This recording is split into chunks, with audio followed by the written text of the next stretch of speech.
ಬಳಸಿ ಸರ್ಕಾರಿ ಜಾಗವನ್ನೇ ಕಬಳಿಸಿದೆ ಅನ್ನೋ ಆರೋಪವನ್ನ ಬಿಜೆಪಿಗರು ಮಾಡ್ತಿದ್ದಾರೆ.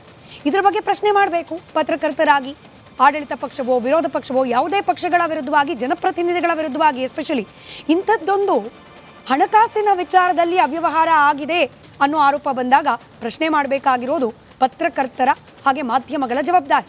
ಆದರೆ ಇನ್ನು ಮುಂದೆ ಪತ್ರಕರ್ತರು ಪ್ರಶ್ನೆ ಮಾಡಬೇಕು ಅಂದರೂ ಕೂಡ ರೂಲ್ಸ್ ಆ್ಯಂಡ್ ರೆಗ್ಯುಲೇಷನ್ ಮಸ್ಟ್.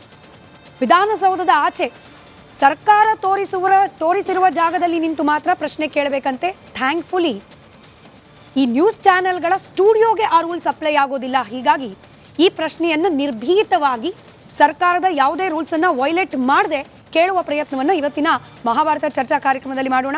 ಚರ್ಚೆಯಲ್ಲಿ ಬಿಜೆಪಿ ವಕ್ತಾರರಾದ ಮೋಹನ್ ವಿಶ್ವ ಅವರಿದ್ದಾರೆ, ಕಾಂಗ್ರೆಸ್ ವಕ್ತಾರರಾದ ಅಬ್ದುಲ್ ಮುನೀರ್ ಅವರಿದ್ದಾರೆ, ಜೆಡಿಎಸ್ ವಕ್ತಾರರಾದ ಅಶ್ವಿನ್ ಕುಮಾರ್ ಅವರು, ಹಿರಿಯ ಪತ್ರಕರ್ತರಾದ ಹಾಗೆ ರಾಜಕೀಯ ವಿಶ್ಲೇಷಕರಾದ ಶಂಕರ್ ಸರ್ ಇದ್ದಾರೆ, ಹಿರಿಯ ಪತ್ರಕರ್ತರು ರಾಜಕೀಯ ವಿಶ್ಲೇಷಕರಾದ ಬಸವರಾಜ್ ಇಟ್ನಾಳ್ ಸರ್ ಇದ್ದಾರೆ. ನಮಸ್ಕಾರ, ಎಲ್ಲರಿಗೂ ಕಾರ್ಯಕ್ರಮಕ್ಕೆ ಸ್ವಾಗತ.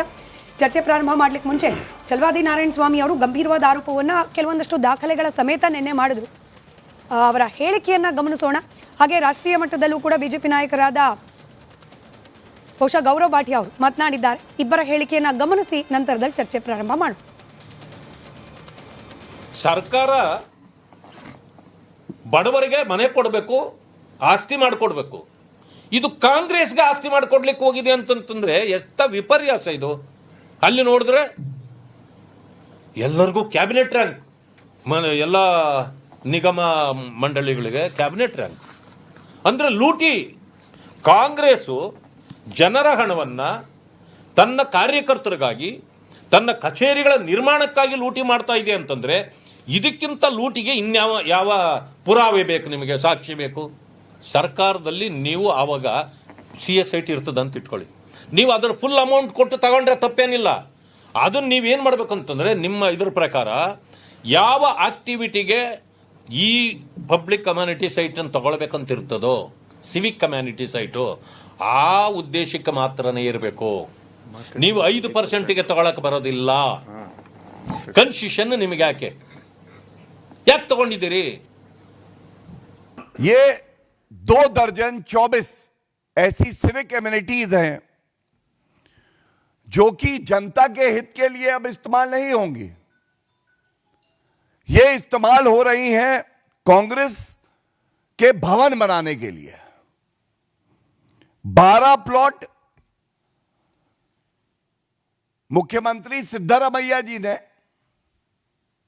म्युनिसिपल एडमिनिस्ट्रेशन के दे दिए हैं कांग्रेस भवन ट्रस्ट को, और 12 और प्लॉट जो अर्बन डेवलपमेंट मंत्रालय के हैं ये भी दे दिए हैं कांग्रेस भवन ट्रस्ट को. बताया जाता है इनकी कीमत लगभग 40 से 50 करोड़ है.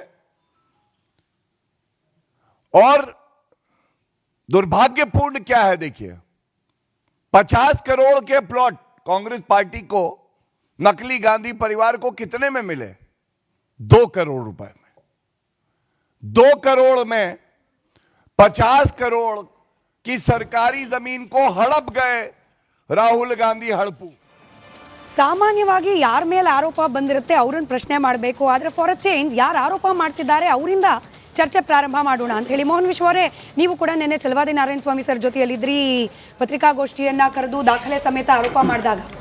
ಬಟ್ ಒಂದಷ್ಟು ಆರೋಪ ನಿಮ್ಮ ಸರ್ಕಾರ ಇದ್ದ ಸಂದರ್ಭದಲ್ಲೂ ಕೂಡ ಕೇಳೋಕೆ ಸಿಕ್ತು. ಅದನ್ನು ನಾವು ಕರೆಕ್ಟ್ ಮಾಡ್ತೀವಿ ಅನ್ನೋ ಪ್ರಯತ್ನ ಕಾಂಗ್ರೆಸ್ ಸರ್ಕಾರ ಬಂದಾಗಲೂ ಕೂಡ ಮಾಡ್ತು. For example 116 acre Chanakya university, 8 ಎಕರೆ ಬೈಯಪ್ಪನಹಳ್ಳಿಯಲ್ಲಿ NGOಗೆ, 5 ಎಕರೆ ಹೊಸಪೇಟೆಯಲ್ಲಿ, 25ರಿಂದ 30 ಎಕರೆ ಕಲಬುರಗಿ, ಮಂಡ್ಯ, ಮೈಸೂರು NGO ಅಂದರೆ ರಾಷ್ಟ್ರೋತ್ಥಾನ ಅರ್ಥಾತ್ RSSನ ಅಂಗಸಂಸ್ಥೆ. ಇದೆಲ್ಲ ವಿಚಾರಗಳಿಗೂ ಕೂಡ ಭೂಮಿಯನ್ನ ಕಡಿಮೆ ಬೆಲೆಯಲ್ಲಿ, ಮುಧೋಳದಲ್ಲಂತೂ BJP ಆಫೀಸ್ಗೆನೆ ಅಂದ್ರೆ ತಮಗೆ ಅನುಕೂಲವಾದ ರೇಟ್ನಲ್ಲಿ ಖರೀದಿ ಮಾಡ್ತು ಅನ್ನೋ ಆರೋಪ ನಿಮ್ಮ ಸರ್ಕಾರ ಇರ್ತಾ ಕೂಡ ಬಂದಿತ್ತು. ಹೊಸದೇನಿದೆ ನೋಡಿ ಸ್ಮಿತಾ, CA ಸೈಟ್ಗಳನ್ನ, ಸಿವಿಕ್ ಕಮ್ಯುನಿಟಿ ಸೈಟ್ಗಳನ್ನ ನೀವು ಒಂದು ವಿದ್ಯಾಭ್ಯಾಸದ ಉದ್ದೇಶಕ್ಕಾಗ್ಬೋದು, ಅಥವಾ ಒಂದು ಯಾವುದೋ ಕೌಶಲ್ಯಾಭಿವೃದ್ಧಿ ಟ್ರೈನಿಂಗ್ ಉದ್ದೇಶಕ್ಕಾಗ್ಬೋದು, ಅಥವಾ ಒಂದು ಆಸ್ಪತ್ರೆಗಾಗ್ಬೋದು, ಅದಕ್ಕೋಸ್ಕರ ಕೊಟ್ಟರೆ ಏನೂ ತಪ್ಪಿಲ್ಲ. ಅದು RSSನ NGOಗಳಾಗ್ಬೋದು, ಅಥವಾ ಬಿಯಾಂಡ್ RSSನ ಬೇರೆ ಬೇರೆ NGOಗಳು ಇದಾವೆ ದೇಶದಲ್ಲಿ, ರಾಜ್ಯದಲ್ಲಿ, ಬೆಂಗಳೂರಿನಲ್ಲಿ. ಅವ್ರಿಗೆಲ್ಲ ಕೊಟ್ಟಿದ್ದಾರೆ, ಅವರೆಲ್ಲ ಅಲಾಟ್ ಮಾಡ್ಕೊಂಡಿದ್ದಾರೆ.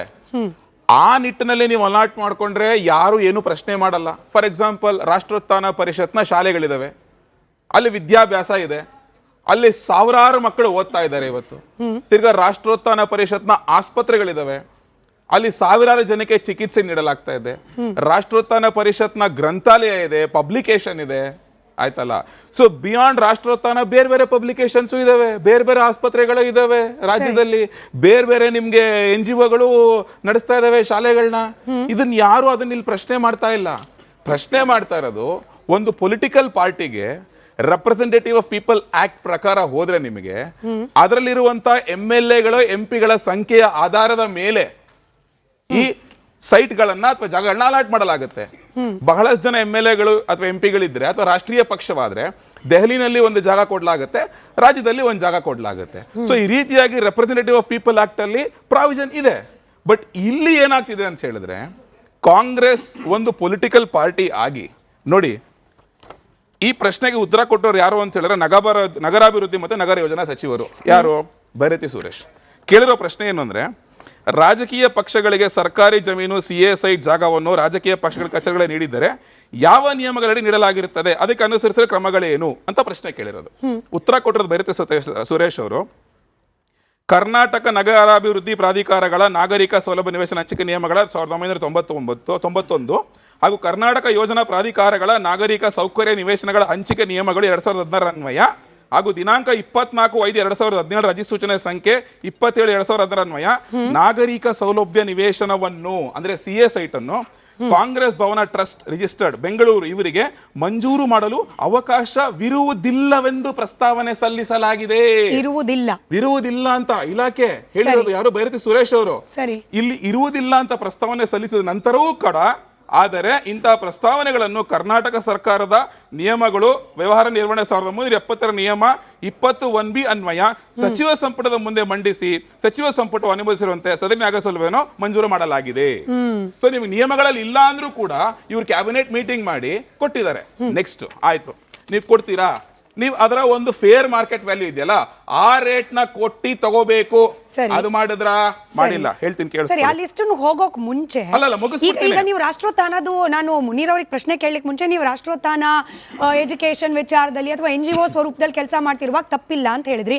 ಬಟ್ ಸರ್ಕಾರವಾಗಿ ಕಾಂಗ್ರೆಸ್ಗೆ ಅನುಮಾನ ಬಂದು ನಾವು ಅದನ್ನು ಕ್ರಾಸ್ ಚೆಕ್ ಮಾಡ್ತೀವಿ ಅಂದಾಗ ಬಿಜೆಪಿ ಅಲಿಗೇಷನ್ ಏನಾಗಿತ್ತು, ವಿರೋಧ ಪಕ್ಷದಲ್ಲಿ ನಿಂತ್ಕೊಂಡು ಯು ಡೂಯಿಂಗ್ ರಿವೆಂಜ್ ಪಾಲಿಟಿಕ್ಸ್, ದ್ವೇಷ ರಾಜಕಾರಣ ಮಾಡ್ತಿದ್ದೀರಿ. ಅರೆ ನಿಮ್ಮ ಸರ್ಕಾರ ಇರಬೇಕಾದ್ರೆ ನೀವು ನಿಯಮಬದ್ಧವಾಗಿ ಕೊಟ್ಟಿದ್ದೀರೋ ಇಲ್ವೋ, ನಾವು ಅದನ್ನು ಕ್ರಾಸ್ ಚೆಕ್ ಮಾಡ್ತೀವಿ ಅಂದ್ರೆ ರಿವೆಂಜ್ ಪಾಲಿಟಿಕ್ಸ್ ಅಂದವರು ಇವತ್ತು ನೀವು ಮಾಡ್ತಿರೋದೇನು?